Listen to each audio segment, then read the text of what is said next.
Regan Slaymaker for Solar&StorageXtra, and I have the pleasure to be joined by Tina Barnard, the Chief Executive of Watford Community Housing. Tina, how are you today? Yeah, very good, thank you. And you? I'm very well, thank you. All the better for talking to you.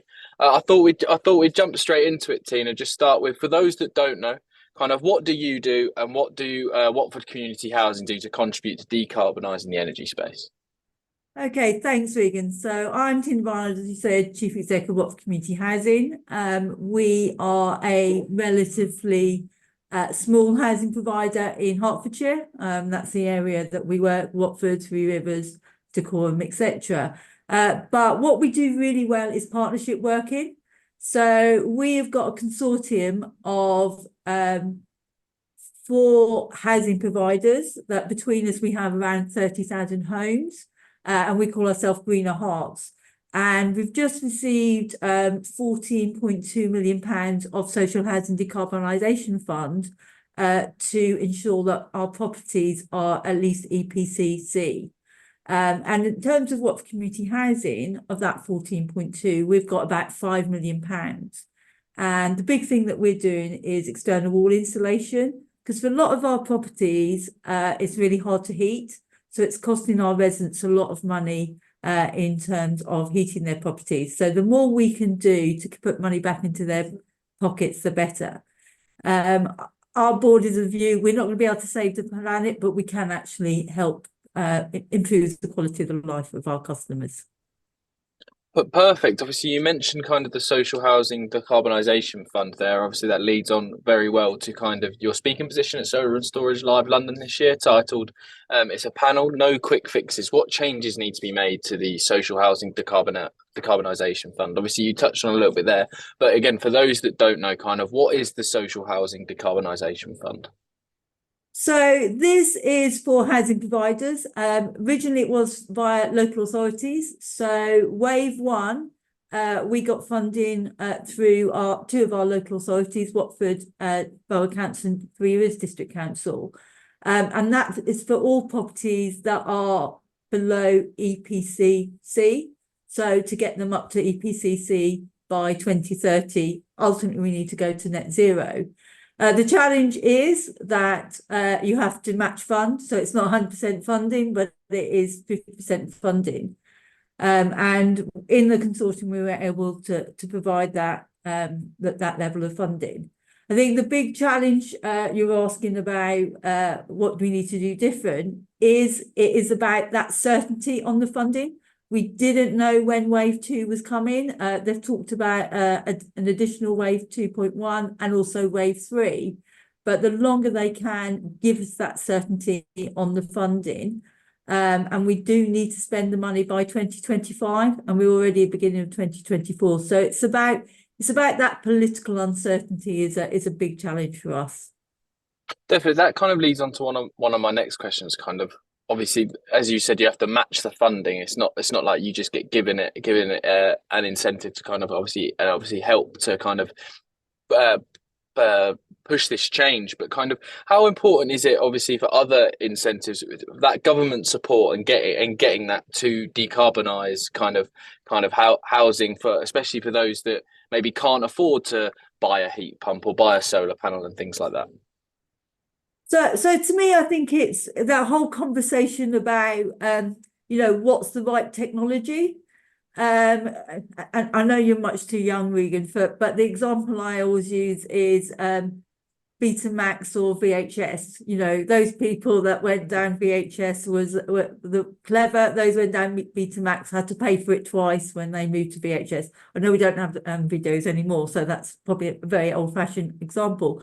But, is it a heat pump? Is it a air source? Is it ground source? Is it hydrogen? And the big thing I would say for housing providers is about educating our residents as well. We're all used to having gas-fired central heating. We're all used to instant heat as well. So people need to understand the new technology, and that's about the government and the industry making a decision about where we spend money in terms of resource and development, research and development. So that's one of the big things for us. I think the other big thing, and again, we've seen it in politically, even Labour, if they get the new election, they win the next general election, they're going to be spending less money on the green agenda. Now, I'm an accountant by profession, but I don't believe that you chase money in most cases. But I really believe in terms of the whole green agenda, if it's not led by government and our leaders in the country, then we're actually not going to get to net zero by 2050. Wow. Okay. So that's a big. So that kind of that announcement the other day, that kind of I don't know how to word it. The Keir Starmer's kind of the backtracking that Labour have had. You'd say that's a massive kind of setback for the growth of kind of renewable energy and solar. I mean, I think it will be because, a lot of housing providers, we are in the forefront. It is very much about, the number of homes that we've got in the UK, that we need to get them to be net zero. I mean, just for completely unrelated, but, I'm getting myself a new kitchen, and I was talking to the kitchen designer, and he was saying, do you want a gas hob? And I was going, well, no, surely you should be encouraging me to get an electric hob. What is your boiler? So if we haven't got that leadership, be it Tory, be it Labour, in terms of the need for us to get to net zero, as housing providers, we're not going to be doing anything. And then also as consumers, in my home life, why am I going to change the way I live if I'm not getting support from government? So yeah, I do think, and it's both ways, isn't it? We also had conversations with the Tories also talked about we're pushing back at the targets for EPCC. Definitely. I Go was on. saying, No, go on. they still talk about net zero, but I suppose politicians are always short term, and 2050 is quite a long time away, even even on the green agenda. Perfect as well. I do want to touch on kind of mainly this is a kind of an article that I was reading the other day and kind of planning for Solar and Storage Extra, but kind of the importance of kind of community solar and community kind of heating, those projects, if you will, kind of providing kind of renewable energy, making kind of maybe lower income households feeling the benefits of kind of renewable energy and things like that. Kind of how important are they kind of going forward to not only kind of allowing everyone to feel the benefits of renewable energy, but also reaching those net zero targets as well? So part of our plan in the next couple of years is in terms of where we have got our high rise. So we've got 2 high rise, which 196 households live there. And they've got a very outdated gas-fired boiler that breaks down on a regular basis, costs us a lot of money to repair, etc. And what we want to do is work with our residents in terms of delivering individual, again, it's going to be a mixture of air and ground source heat pumps. But it's about getting that buy-in from the residents. And because it's not gas, people see gas as the cheaper solution, and looking at other solutions. And if they don't understand it, they do worry about what it means for their pockets. So for me, it's a big part about education, working together. I know that our local authority we work with in Three Rivers District Council, they're looking about streets actually producing their own energy supplies, etc. But you've all got to get that buy-in, and I think that's not a quick fix. If something goes wrong, you read it in the papers or you see it on the social media that this went wrong, that went wrong, then people aren't going to buy into it.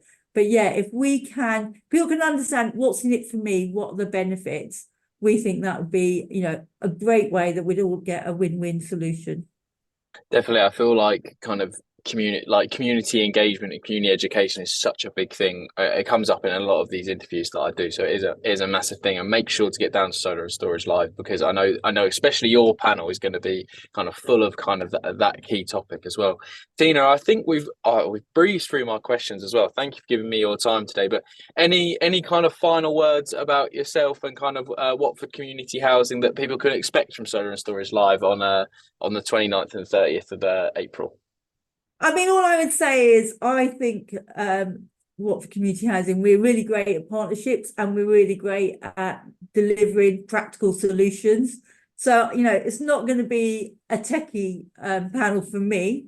It's really going to be what's it like on the ground and what does it mean to improve the lives of our tenants? Perfect, Tina. Thank you very much for giving me your time today. I think that's a perfect place to end. But no, thank you very much. And we look forward to seeing your panel, I think, at 10:50 on April the 29th, so the first day of Solar and Storage Live London. So thank you again, Tina. No problem. I look forward to seeing you there, Regan.